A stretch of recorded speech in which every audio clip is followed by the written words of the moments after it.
ನಮಸ್ತೆ ಮಿತ್ರರೇ, ಇಂದು ನಾವು ಕರಾವಳಿಯ ಸ್ಪೆಷಲ್ ಆದ ಒಂದು ಚಕ್ಕರೆಯ ಅಡ್ಡೆ ಅಂದರೆ ಬಾಳೆ ಎಲೆಯಲ್ಲಿ ಮಾಡಿದಂತಹ ಚಕ್ಕರೆ ಅಡ್ಡೆ. ಚಕ್ಕರೆ ಹೇಳಿದರೆ ಕುಕುಂಬರ್ ಅಥವಾ ಮುಳ್ಳು ಸೌತೆ ಅಂತ ಹೇಳ್ತೇವೆ. ನಾವು ಲೋಕಲ್ ಆಗಿ ಬೆಳೆಸುವಂತಹ ಈ ಬಹಳ ರುಚಿಕರವಾದ ಈ ಮುಳ್ಳು ಸೌತೆಯಿಂದ ನಾವು ಬಹಳ ಹೆಲ್ದಿಯಾದ ಒಂದು ಅಡ್ಡೆಯನ್ನು ಅಂದರೆ ಒಂದು ಬ್ರೇಕ್ಫಾಸ್ಟನ್ನು ತಯಾರಿಸ್ತೇವೆ. ಹಾಗಾದರೆ ಈ ಒಂದು ಬ್ರೇಕ್ಫಾಸ್ಟನ್ನು ಹೇಗೆ ತಯಾರಿಸುವುದು, ಅದಕ್ಕೆ ಏನೆಲ್ಲ ಸಾಮಗ್ರಿಗಳು ಬೇಕೆಂದು ನೋಡುವ ಮೊದಲು ಯಾರೆಲ್ಲ ನನ್ನ ಚಾನಲನ್ನು ನೋಡ್ತಿದ್ದೀರಿ, ಯಾರೆಲ್ಲ ನನ್ನ ಚಾನಲನ್ನು ಇನ್ನೂ ಸಬ್ಸ್ಕ್ರೈಬ್ ಮಾಡಲಿಲ್ಲ, ದಯವಿಟ್ಟು ನನ್ನ ಚಾನಲನ್ನು ಸಬ್ಸ್ಕ್ರೈಬ್ ಮಾಡಿ ನನಗೆ ಸಪೋರ್ಟ್ ಮಾಡಿ. ಧನ್ಯವಾದಗಳು. ನಮಸ್ತೆ ಮಿತ್ರರೇ, ಇವತ್ತು ನಾವೊಂದು ಈ ಮುಳ್ಳು ಸೌತೆ, ಇದು ಮಂಗಳೂರಿನ ಮುಳ್ಳು ಸೌತೆ, ಮ್ಯಾಂಗ್ಳೂರು ಕುಕುಂಬರ್ ಅಂದರೆ ಲೋಕಲ್ ಆಗಿ ಬೆಳೆಯುವಂಥದ್ದು. ಇದನ್ನು ಉಪಯೋಗಿಸಿ ನಾವೊಂದು ರುಚಿಕರವಾದ ಬ್ರೇಕ್ಫಾಸ್ಟನ್ನು ಮಾಡುವ.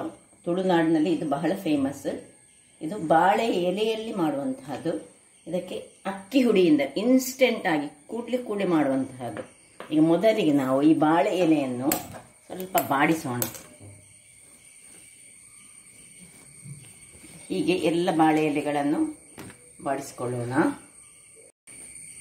ಎಲ್ಲ ಬಾಳೆ ಎಲೆ ಬಾಡಿಸಿಕೊಂಡಾಯ್ತು ನೋಡಿ, ಹೀಗೆ ಬರ್ತದೆ ಬಾಳೆ ಎಲೆ ಬಾಡಿಸಿದ ಕೂಡಲೇ. ಇನ್ನು ನೋಡಿ, ಇಲ್ಲಿ ತೆಂಗಿನ ತುರಿ ಬೇಕು. ಫ್ರೆಶ್ ತೆಂಗಿನ ತುರಿ ಇದ್ರೆ ಬಹಳ ಒಳ್ಳೆಯದಾಗ್ತದೆ. ಮತ್ತು ಸ್ವಲ್ಪ ಬೆಲ್ಲ ಮತ್ತು ಉಪ್ಪು, ಇಷ್ಟು ಸಾಮಾನಿದ್ರೆ ಸಾಕು ನಮಗೆ. ನೋಡಿ, ತೆಂಗಿನ ಇದು ಅಕ್ಕಿಯ ಹುಡಿ, ಎಷ್ಟು ನೀವು ಜನರಿದ್ರೆ ಅದರ ಪ್ರಕಾರದಲ್ಲಿ ಅಕ್ಕಿ ಹುಡಿಯನ್ನು ತೆಗೆದುಕೊಳ್ಬೇಕು. ಈಗ ಇಷ್ಟು ಅಕ್ಕಿ ಹುಡಿಗೆ ಒಂದು ಬೌಲ್ನಷ್ಟು, ಇದರಲ್ಲಿ 200 ಗ್ರಾಮ್ಸ್ನಷ್ಟು ಅಕ್ಕಿ ಹುಡಿ ಉಂಟು. ನೀವು ಒಂದು ಈ ಮುಳ್ಳು ಸೌತೆ ತೆಗೆದುಕೊಂಡ್ರೆ ಸಾಕಾಗ್ತದೆ. ಈಗ ಮೊದಲಿಗೆ ನಾವು ಈ ಮುಳ್ಳು ಸೌತೆಯನ್ನು ಚೆನ್ನಾಗಿ ನಾವು ಹೀಗೆ ಇದರದ್ದು 2 ತುದಿ ತೆಗೆದು, ಒಮ್ಮೊಮ್ಮೆ ಇದು ಕಹಿ ಬರ್ತದೆ, ಅದಕ್ಕೆ ನೋಡಿ ಹೀಗೆ ಮಾಡಿದರೆ, ಹೀಗೆ ಸ್ವಲ್ಪ ಹೊತ್ತು ಹೀಗೆ ಮಾಡಿದರೆ ಉಂಟಲ್ಲ, ಅದರ ಕಹಿಯನ್ನು ನಾವು ತೆಗೆದುಕೊಳ್ಬಹುದು. ಕೆಲವು ಕಹಿ ಇರ್ತದೆ ಕೆಲವು ಮುಳ್ಳು ಸೌತೆಗಳು. ಈಗ ಇದನ್ನು ಕಟ್ ಮಾಡಿ ನಾವು ತುರಿದುಕೊಳ್ಳೋಣ. ಈಗ ಒಂದು ಸಾಕು, 200 ಗ್ರಾಮ್ಸಿಗೆ ಒಂದು ಸಾಕಾಗ್ತದೆ ನೋಡಿ. ಹೀಗೆ ನಾನು ಎಲ್ಲ ನೋಡಿ ಹೀಗೆ ಇದನ್ನು ತುರಿದುಕೊಂಡು ನಿಮಗೆ ತೋರಿಸ್ತೇನೆ. ನೋಡಿ ವೀಕ್ಷಕರೇ, ಎಲ್ಲ ತುರಿದಾಯ್ತು ನೋಡಿ. ಈಗ ಇದರಲ್ಲಿ ಲಾಸ್ಟಲ್ಲಿ ಹೀಗೆ ತುರಿಯುವಾಗ ಉಳ್ದದಂದು ಎಲ್ಲ ನೀವು ತೆಗೆದುಕೊಳ್ಬೇಕು. ಅದನ್ನು ಇದರಲ್ಲಿ ಹಾಕ್ಕೊಳ್ಬಾರ್ದು. ಈ ಸಿಪ್ಪೆ ಟೈಪಲ್ಲಿ ಬರ್ತದೆ, ಅಥವಾ ನೀವು ಅದರ ಮೇಲಿನ ಸಿಪ್ಪೆಯನ್ನು ಸುಲಿದುಕೊಂಡು ಮಾಡಿದರೆ ಸಹ ಆಗ್ತದೆ. ಆದರೆ ಸಿಪ್ಪೆಯಲ್ಲಿ ಅಧಿಕ ಪೋಷಕಾಂಶಗಳು ಇರ್ತದೆ, ಅದರಿಂದಾಗಿ ಯಾವಾಗಲೂ ಮುಳ್ಳು ಸೌತೆಯ ಸಿಪ್ಪೆಯನ್ನು ನಾವು ತೆಗಿಬಾರ್ದು. ಹೀಗೆ ಎಕ್ಸ್ಟ್ರಾ ಬಂದರೆ ಮಾತ್ರ ನೋಡಿ, ಇದರಲ್ಲಿ ಈಗ ನೀರು ಬರ್ತದೆ. ಈಗ ಇದಕ್ಕೆ ಸ್ವಲ್ಪ ನಾನು ಉಪ್ಪನ್ನು ಹಾಕೊಳ್ತೇನೆ. ರುಚಿಗೆ ತಕ್ಕಷ್ಟು ಉಪ್ಪು, ಅಂದರೆ ಈಗ ಮತ್ತೆ ನಾವು ಈ ಅಕ್ಕಿ ಹುಡಿಗೆ ಉಪ್ಪು ಹಾಕೋದಿಲ್ಲ, ಇದಕ್ಕೆ ಮಾತ್ರ ಉಪ್ಪು ಹಾಕೊಳ್ಳೋದು. ಉಪ್ಪು ಹಾಕೊಳ್ಳೋಣ. ಇಲ್ಲಿ ಬೇಕಿದೆ ನೀವು, ನಿಮಗೆ ಬೆಲ್ಲ ಉಪಯೋಗಿಸದಿದ್ದರೆ ನೀವು ಕಾಯಿ ಮೆಣಸನ್ನು ಸಣ್ಣ ಸಣ್ಣದಾಗಿ ಹೆಚ್ಚಿಟ್ಕೊಂಡು ಹಾಕ್ಬೋದು. ಈಗ ನಾನು ಬೆಲ್ಲ ಹಾಕುವ ಕಾರಣ ಕಾಯಿ ಮೆಣಸನ್ನು ಕಟ್ ಮಾಡಿ ಹಾಕುದು. ಸ್ವಲ್ಪ ಸಣ್ಣದಾಗಿ ಕಾಯಿ ಮೆಣಸನ್ನು ಕಟ್ ಮಾಡಿ ಹಾಕಿದರೆ ಸಹ ಬಹಳ ಚೆನ್ನಾಗಿ ಬರ್ತದೆ ನೋಡಿ. ಈಗ ಬೆಲ್ಲ ಹಾಕ್ತಿದ್ದೆ ನಾನು, ಸ್ವಲ್ಪವೇ ಸ್ವಲ್ಪ, ಒಂದು 10-15 ಗ್ರಾಮ್ಸ್ನಷ್ಟು ಬೆಲ್ಲದ ಪುಡಿಯನ್ನು ಹಾಕ್ಕೊಳ್ತಿದ್ದೇನೆ ನಾನು. ಮತ್ತು ತೆಂಗಿನಕಾಯಿ ಸ್ವಲ್ಪ ಹೆಚ್ಚು ಬೇಕಿದ್ದಕ್ಕೆ, ಅರ್ಧ ಗಡಿಯಷ್ಟು ತೆಂಗಿನಕಾಯಿ ನೋಡಿ. ಎಲ್ಲವನ್ನು ಈಗ ಮಿಕ್ಸ್ ಮಾಡಿಕೊಳ್ತಿದ್ದೇನೆ.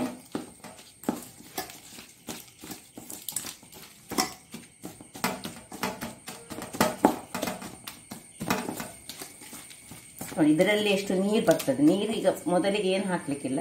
ಇನ್ನು ಈ ಅಕ್ಕಿಯ ಹುಡಿಯನ್ನು ಇದಕ್ಕೆ ಸೇರಿಸಿಕೊಳ್ಳುವುದು. ಇದು ತುಳುನಾಡಿನಲ್ಲಿ ಹೆಚ್ಚಾಗಿ ಮಾಡ್ತೇವೆ ನಾವು ಇದನ್ನು. ಬಹಳ ರುಚಿಕರ ಮತ್ತು ಆರೋಗ್ಯದಾಯಕ ಸಹ ಹೌದು. ಈಗೇನು ಬೇಕಿದ್ರೆ ಮಾತ್ರ ನಾವು ನೀರನ್ನು ಹಾಕ್ಕೊಳ್ಬೇಕಾಗ್ತದೆ ನೋಡಿ. ಹೀಗೆ ಮಾಡಿ ಒಂದು 5 ನಿಮಿಷ ನಾನು ನೀರು ಹಾಕದೆ ಇದನ್ನು ಈಗ ಮುಚ್ಚಿಟ್ಟುಕೊಳ್ತೇನೆ. ಅದರಷ್ಟಕ್ಕೆ ಸ್ವಲ್ಪ ಅದರಲ್ಲಿ ನೀರು ಬರ್ತದೆ ವೀಕ್ಷಕರೇ, ಅದಕ್ಕಾಗಿ ನಾನು ಹೀಗೆ ಇಟ್ಟು ಒಂದು ಬಾಳೆ ಎಲೆಯನ್ನು ಇದರಲ್ಲೇ ಮುಚ್ಚಿ ನಾನು 5 ನಿಮಿಷಗಳ ಕಾಲ ಹೀಗೆ ಇಟ್ಟುಕೊಳ್ತೇನೆ ವೀಕ್ಷಕರೇ. ನೋಡಿ, 5 ನಿಮಿಷ ಆಯಿತು ನೋಡಿ. ಅದರಲ್ಲಿದ್ದ ಸ್ವಲ್ಪ ನೀರೆಲ್ಲ ಅದರಲ್ಲಿ, ಅಂದರೆ ಈ ಮುಳ್ಳು ಸೌತೆ ಹಿಡಿದು ಕುಕುಂಬರಲ್ಲಿ ನೀರು ಬಿಡ್ತದೆ, ಅದಕ್ಕೋಸ್ಕರ ನಾವು ಒಂದು 5 ನಿಮಿಷ ಇಡುವುದು. ನೀರು ಬಿಟ್ಟರೆ ಅದರಷ್ಟಕ್ಕೆ ಬಿಟ್ಕೊಳ್ಳಿ. ಈಗ ನೀರು ನೋಡಿ, ಇದು ಸ್ವಲ್ಪ ನೀರನ್ನು ಹಾಕಿ ಇದನ್ನು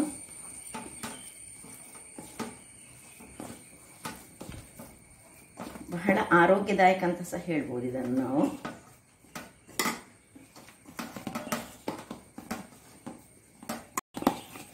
ನೋಡಿ ವೀಕ್ಷಕರೇ, ನೋಡಿ ಹೀಗೆ ಈ ಹದದಲ್ಲಿ ಬರಬೇಕು ನೋಡಿ. ತುಂಬ ಗಟ್ಟಿ ಸಹ ಅಲ್ಲ, ತುಂಬ ಮೆದು ಸಹ ಅಲ್ಲ, ನೀರು ಸಾಕಬಾರ್ದು ತುಂಬ. ಯಾಕೆ ಹೇಳಿದ್ರೆ ನಾವು ನೋಡಿ ಇಲ್ಲಿ ಸ್ಟೀಮರನ್ನು ನಾನು ಇಟ್ಟುಕೊಂಡಿದ್ದೇನೆ ನೋಡಿ. ನೀರು ಹಾಕಿ ಸ್ಟೀಮರ್, ನಿಮಗೆ ನಾವು ಸ್ಟೀಮ್ ಮಾಡುವಂತಹದ್ದು. ಈಗ ನೋಡಿ ಇದನ್ನು ಪಕ್ಕಕ್ಕಿಟ್ಟುಕೊಂಡು ಈಗ ಒಂದೊಂದೇ ಎಲೆಗಳನ್ನು ನಾವು ಇದರಲ್ಲಿ ಇಟ್ಟು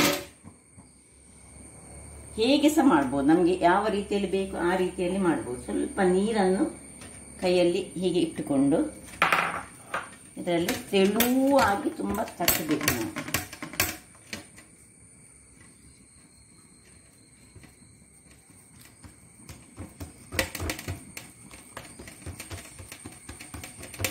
ಇದನ್ನು ನಾವು ಸ್ಟೀಮ್ ಮಾಡಿ ತಿನ್ನುವಂತಹದ್ದು.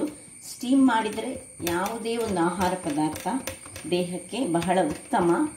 ಅದರಿಂದಾಗಿ ಮಕ್ಕಳಿಗೆಲ್ಲ ಇಂಥದನ್ನು ಕೊಟ್ಟರೆ ಬಹಳ ಒಳ್ಳೆಯದಂತ ನಾನು ಹೇಳ್ತೇನೆ. ಫುಲ್ಲಾಗಿ ಸಹ ಮಾಡ್ಕೊಳ್ಬೋದು, ಅರ್ಧ ಸಹ ಮಾಡಿಕೊಳ್ಬೋದು. ಯಾವ ರೀತಿಯಲ್ಲಿ ಸಹ ಈ ಬಾಳೆ ಎಲೆಯಲ್ಲಿ ಯಾವ ಥರದ ಸ್ವಲ್ಪ ಮಾತ್ರ ನೀರನ್ನು ಹೀಗೆ ನೋಡಿ ಹೀಗೆ ಹಾಕ್ಕೊಂಡು ಆದಷ್ಟು ತೆಳು ಮಾಡಬೇಕು. ಹೀಗೆ ಮಾಡಿ ಹೀಗೆ ಫೋಲ್ಡ್ ಮಾಡಿ ಹೀಗೆ ಇಟ್ಕೊಳ್ಳೋಣ. ಇನ್ನೊಂದನ್ನು ಸಹ ಹಾಗೆ ನೋಡಿ, ಬಾಳೆ ಎಲೆಯನ್ನು ಮಾತ್ರ ಸ್ವಲ್ಪ ಬಾಡಿಸಿಕೊಳ್ಬೇಕು. ಒಂದು ಸ್ವಲ್ಪ ಇಷ್ಟು ತೆಗೆದುಕೊಳ್ಳೋದು, ಇಷ್ಟು ತೆಗೆದುಕೊಂಡು ಸ್ವಲ್ಪ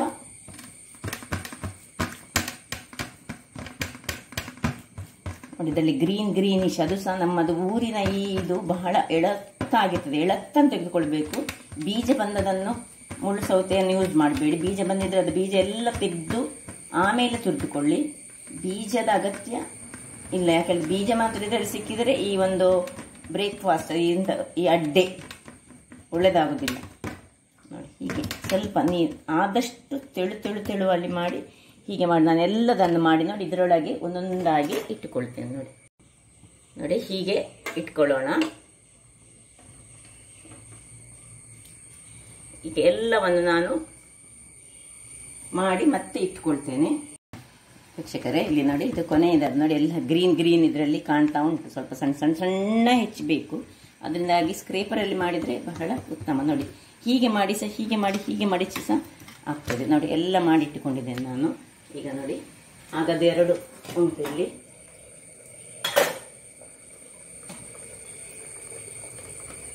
ಈಗ ಉಳಿದದನ್ನು ಇಟ್ಕೊಳ್ತೇನೆ. ನೋಡಿ ಸೈಡ್ಸ್ ಒಂದೊಂದು ಸೈಡಲ್ಲಿ ಇಟ್ಟರೆ ಆಯಿತು. ಸಣ್ಣ ಸಹ ಮಾಡಿಕೊಳ್ಬೋದು, ದೊಡ್ಡದು ಸಹ ಹೇಗೆ ಸಹ ಆಗ್ತದೆ. ಮಾತ್ರ ತೆಳುವಾಗಿ ಮಾಡಿದರೆ ಬಹಳ ರುಚಿಕರವಾಗಿರ್ತದೆ. ಇನ್ನೊಂದು 20 ನಿಮಿಷಗಳ ಕಾಲ ನೋಡಿದರೆ ಸ್ವಲ್ಪ ಹೊರಗೆ ಬಂದಿದೆ. ಇದನ್ನು ನೋಡಿ ಸ್ವಲ್ಪ ಹೀಗೆ ಮಾಡಿ ಹೀಗೆ ಮಾಡಿದರೆ ಅದು ಚೆನ್ನಾಗಿ ನಿಲ್ತದೆ. ಇನ್ನು ಮುಚ್ಚಳ ಮುಚ್ಚಿ ಒಂದು 20ರಿಂದ 25 ನಿಮಿಷಗಳ ಕಾಲ ಬೇಯಿಸೋಣ. ವೀಕ್ಷಕರೇ, ಇಲ್ಲಿ ನೋಡಿ 25 ನಿಮಿಷ ಕಳೆದಿದೆ. 20 ನಿಮಿಷ ಸಹ ಸಾಕಾಗ್ತದೆ. ಇದು ಬಹಳ ತೆಳುವಾಗಿರುವಂತಹದ್ದಲ್ಲ, ಆದ್ರಿಂದಾಗಿ 20 ಸಹ ಸಾಕಾಗ್ತದೆ. ನೋಡ್ಕೊಳ್ಳೋಣ ನಾವು. ಈಗ ಇದು ಬೆಂದಿದ ಅಂತ ಒಮ್ಮೆ ಸ್ವಲ್ಪ ಬೆಂದಿದೆ.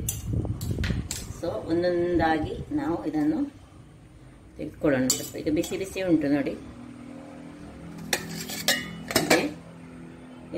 ಇದನ್ನು ನೀವು ಅಕ್ಕಿಯನ್ನು ನೆನೆ ಹಾಕಿ ಕಡ್ದು ಸಹ ಮಾಡಬಹುದು, ಅದು ಸಹ ಆಗ್ತದೆ.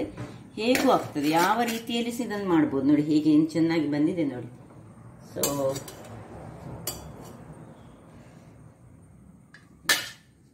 ಎಲ್ಲ ತೆಗೆಯುವುದಿಲ್ಲ, ನಾನು ಒಂದು 3 ತೆಗೆದು ತೋರಿಸ್ತೇನೆ ನಿಮಗೆ. ಉಳಿದದ್ದು ಹಾಗೆ ಮುಚ್ಚಿಟ್ಕೊಳ್ಳೋಣ. ಬಿಸಿ ಆಗಿದೆ. ಸ್ವಲ್ಪ ತಣ್ಣಗಾದ್ಮೇಲೆ ತಿನ್ನಲಿಕ್ಕೆ ಬಹಳ ರುಚಿಕರವಾಗಿರ್ತದೆ. ಇದರ ಮೇಲೆ ಸ್ವಲ್ಪ ತುಪ್ಪ ಹಾಕಿ ಸಹ ತಿನ್ಬೋದು. ಅಥವಾ ಈಗ ಸಪೋಸ್ ನೀವು ಇದನ್ನು ಕಾಯಿ ಮೆಣಸು ಹಾಕಿ ಮಾಡಿದರೆ ಇದಕ್ಕೆ ಚಟ್ನಿ ಮಾಡಬೇಕಾಗ್ತದೆ. ಈಗ ನಾನು ಬೆಲ್ಲ ಹಾಕಿದ್ದೇನೆ, ಅದರಿಂದಾಗಿ ಚಟ್ನಿ ಅಗತ್ಯ ಇಲ್ಲ. ಕಾಯಿ ಮೆಣಸು ಮತ್ತು ಈ ತೆಂಗಿನ ತುರಿಯನ್ನು ಮಿಕ್ಸ್ ಮಾಡಿದರೆ ಸ್ವಲ್ಪ ಖಾರ ಸಹ ಆಗ್ತದೆ. ಮತ್ತು ಒಂದು ಸಿಂಪಲ್ ಆದ ಚಟ್ನಿಯನ್ನು ಮಾಡಿದರೆ ಇದನ್ನು ಮುಳುಗಿಸಿ ತಿನ್ಬೋದು. ಬಹಳ ರುಚಿಕರವಾಗಿದೆ. ನೋಡಿ ಹೇಗೆ ಬಂದಿದೆ ನೋಡಿ, ಅಷ್ಟೇ ರುಚಿಕರ ನೋಡಿ, ತೆಳುವಾಗಿ ಹೀಗೆ ಬಂದಿದೆ ನೋಡಿ. ಹೀಗೆ ತೆಗೆಯುವುದು, ಹೀಗೆ ಒಂದು ತುಂಡು ತೆಗೆಯುವುದು, ತಿನ್ನೋದು ಹಾಗೆ. ಸೊ ವೀಕ್ಷಕರೇ ನೋಡಿದ್ರಲ್ಲ, ಒಂದು ಸುಲಭ ವಿಧಾನ. ಪಟಪಟನೆ ಬೆಳಿಗ್ಗೆ ಎದ್ದ ಕೂಡಲೇ ಏನಾದರೂ ನಾವು ನೆನೆ ಹಾಕಿದ್ದದ್ದು ಮರೆತು ಹೋಗಿದ್ರೆ, ನಮ್ಮ ಹತ್ರ ಅಕ್ಕಿ ಹುಡಿದ್ರೆ ಕೂಡಲೇ ಒಂದು ಈ ಕುಕುಂಬರ್ ಇದ್ದರೆ ಒಂದು ಆರೋಗ್ಯದಾಯಕವಾದ ಒಂದು ಬ್ರೇಕ್ಫಾಸ್ಟನ್ನು ಚಿಕ್ಕಾಗಿ ತಯಾರಿಸ್ಬೋದು. ಹಾಗಾದರೆ ನನ್ನ ಈ ಚಾನಲ್ ನಿಮಗೆ ಖುಷಿಯಾದರೆ ಬೋಳೂರು ಸುವರ್ಣ ಚಾನಲನ್ನು ಲೈಕ್ ಮಾಡಿ, ಶೇರ್ ಮಾಡಿ ಹಾಗೂ ಸಬ್ಸ್ಕ್ರೈಬ್ ಮಾಡಿ ಹಾಗೂ ನನ್ನ ಇನ್ಸ್ಟಾಗ್ರಾಮ್ ಪೇಜನ್ನು ಫಾಲೋ ಮಾಡಿ. ಧನ್ಯವಾದಗಳು.